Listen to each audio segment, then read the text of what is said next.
Friends, আজকের ক্লাসে আমরা টপ লেভেল ম্যানেজমেন্ট কি হয় সেটা নিয়ে আলোচনা করব। সাধারণত টপ লেভেল ম্যানেজমেন্টকে আমরা বলে থাকি যেরকম সিইও, কোম্পানির ফাউন্ডার, কো ফাউন্ডার, চেয়ারম্যান,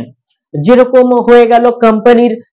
সিএফও, এরা হচ্ছে সাধারণত টপ লেভেল ম্যানেজমেন্টের মধ্যে থাকে। ইনাদের হাতেই সমস্ত রকম কোম্পানির প্ল্যানিং থাকে। ইনারা প্ল্যান মেকার, ইনারা পলিসি মেকার, ইনাদের হাতেই বাজেট থাকে, ইনারা প্রোডাক্টের ডিজাইন করে থাকে, বিজনেসের অ্যাসেসমেন্ট ইয়ারে কোন কোন সিকোয়েন্স এন্ড ইভেন্টস মার্কেটিং এ বা সেলস এর ভেতরে হবে,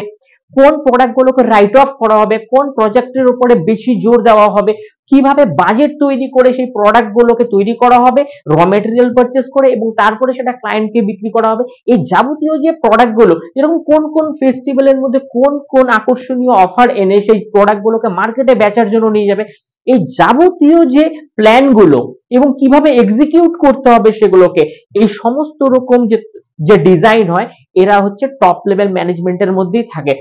তাদের হাতে থাকে। এরা সাধারণত এই ধরনের ডিজাইন করে একটা কোম্পানির ভবিতব্য যে দিনগুলো থাকে, একটা গাড়ি ম্যানুফ্যাকচারার কোম্পানি, সেখানে একটা গাড়ি বিক্রি হচ্ছে না, সেটাকে বিক্রি করানোর জন্য কোন কোন পরিবর্তনগুলো আনতে হবে, তার কি কোনো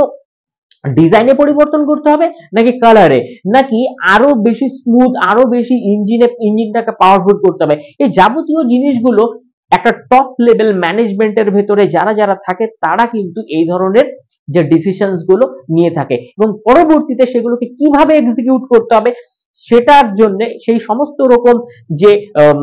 যে তথ্য বা ইনস্ট্রাকশনস গুলো আছে সেগুলো মিডল লেভেল এবং লোয়ার লেভেল ম্যানেজমেন্টের কাছে পাঠানো হয়। Thank you.